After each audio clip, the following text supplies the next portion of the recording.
And she identified three major actions that the province could take on climate action. And the first one was carbon pricing, and we always hear about that in the news. Carbon tax is well regarded by economists as a way to lower greenhouse gas emissions. Whether it's politically saleable is always the issue of debate, but I think people acknowledge that it's a powerful tool. Number two, though, was land use, and in her language, it was stopping sprawl and enhancing intensification. And so that's where and number three was actually protecting nature, and those two things go together, right? If we intensify more, we can protect nature. So we're really advocating. So to kind of follow then is, what about this action plan for 50-minute neighborhoods?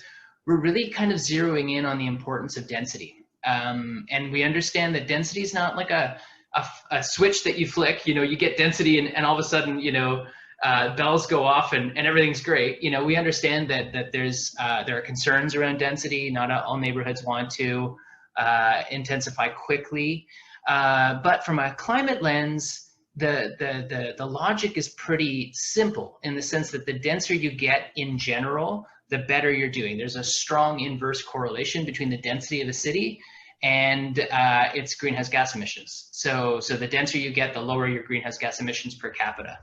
Barcelona, it'll take us a long time to get to the level of greenhouse gas efficiency of like a Barcelona, and many more measures than Barcelona needs to take to get to net zero, because they've already got the built form.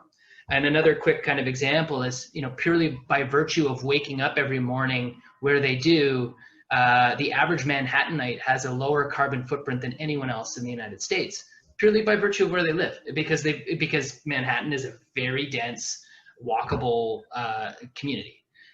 Does it follow that we want to turn Ottawa into Manhattan tomorrow? No. So that's a non-starter, and that's fine. But can we do density right and build these kind of livable, walkable neighborhoods? I think the answer is yes. And I think, Walkable Ottawa has some really interesting studies in terms of what that would look like in neighborhoods like Overbrook.